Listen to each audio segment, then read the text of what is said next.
For coming to Medicine Wheel's the 25th remembrance and work that we're doing around the recognition of World AIDS Day. My name is Mark McGonigal. I have the unique honor of being the chair of the Medicine Wheel. I've had that great honor for a couple of years and worked on the board for about 5 or 6 years.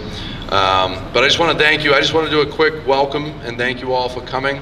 It's a rainy night, but folks are obviously committed, and we appreciate that, and we appreciate your support. So I just want to do a quick thank you, and thank you for coming, and I'll introduce Julie Burrows, the Chief of Arts and Culture for the City of Boston. So thank you very much for braving a rainy night.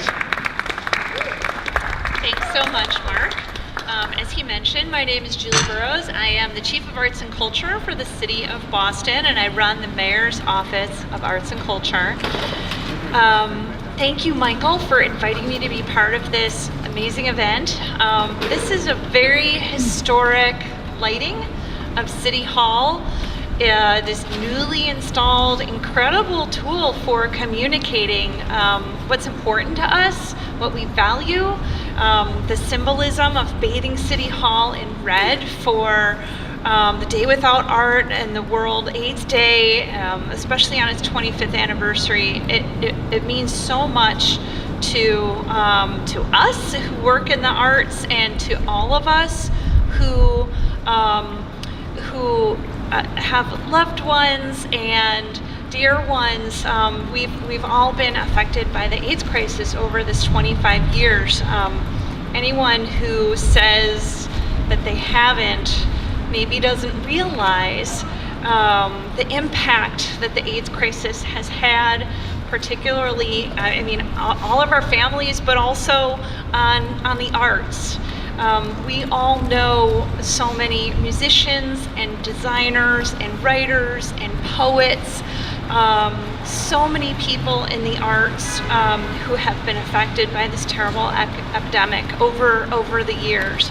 I just wanted to offer words of support and strength and warmth. You're embarking on an amazing journey of 24 hours that culminates 25 years of work and effort. And we all at the Mayor's Office of Arts and Culture talk about the transformative healing power of the arts. And I don't think there's an organization in Boston who embodies that more fully than Medicine Wheel, and an artist who more fully embodies that sentiment than Michael Dowling, who heads up Medicine Wheel. So again, I want to thank you for all of your efforts these years, and thank you for inviting me to be part of this. Michael.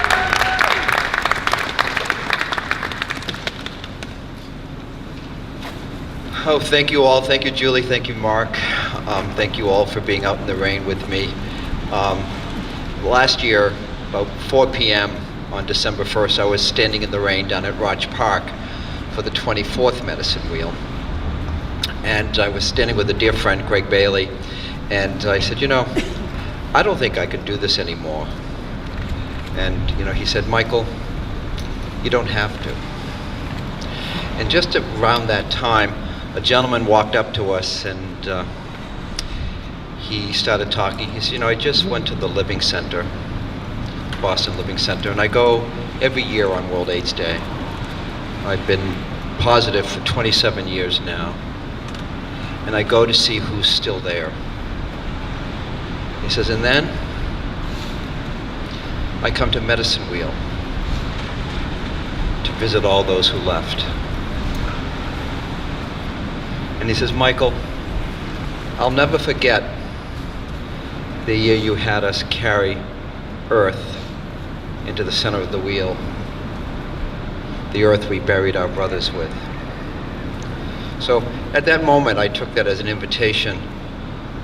If I was only going to do Medicine Wheel this year for that one man, then I had to do it. And I started thinking, and all year long, about, how will you do this? We had left the BCA, and with the idea of, we burned 16,000 offerings at Castle Island 2 years ago. We emptied the shrines at Raj Park last year. That it was retiring, right? And I said, in the early years, artists, galleries, museums, everyone marked this day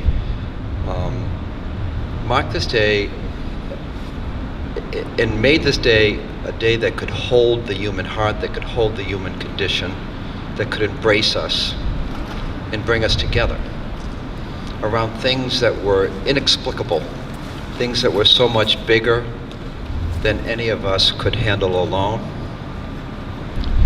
And I've always believed that art, opens those thresholds, that art is the thing that guides us through those difficult and through those wondrous times. And if we've ever needed something to bring us together, to create something together, we need it now. So I put a call out and invited artists to reinvest in what this day meant, and what this day could mean. How would we bring the future into the present as we create a brave new normal for all of us? And I'm really very emotional today, and really very overwhelmed.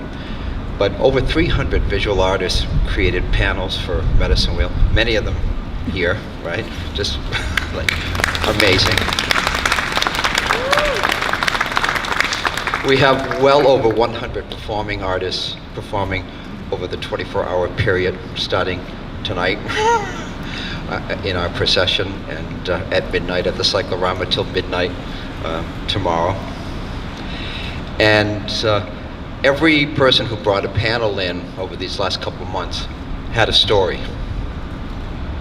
like the man at Raj Park. We all have our stories, and they're interesting. And then as a group, we have a story. But what strikes me about this project is it invites us all to be part of the story. Right? The story of being who we are for ourselves and who we can be for each other. So I also wanted to dedicate this year's Medicine Wheel to a young worker at Medicine Wheel who passed away yesterday from a heroin overdose. And I'm 62 years old, and my generation of gay men, 1 in 4 of us died from AIDS.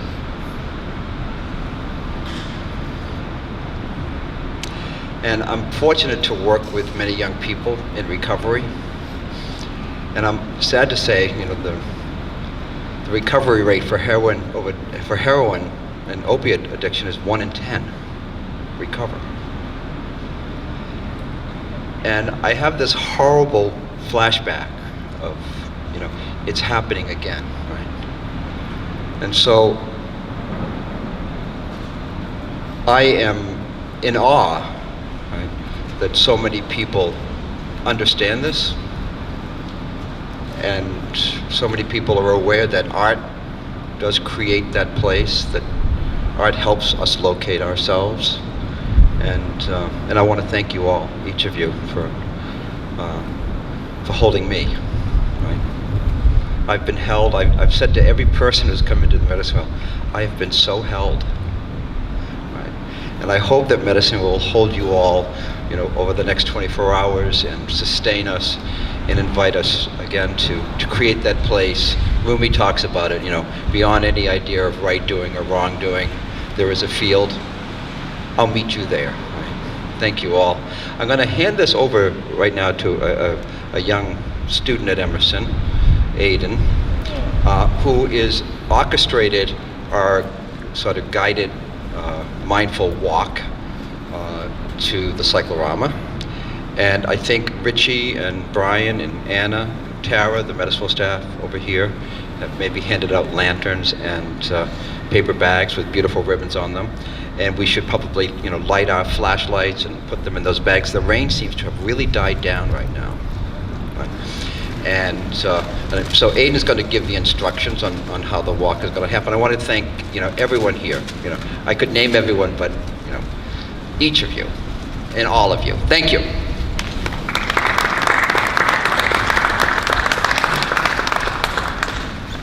Well, I didn't know I had to speak to people, but I'm happy to do so. I got 1 minute. Okay, well, I won't milk it.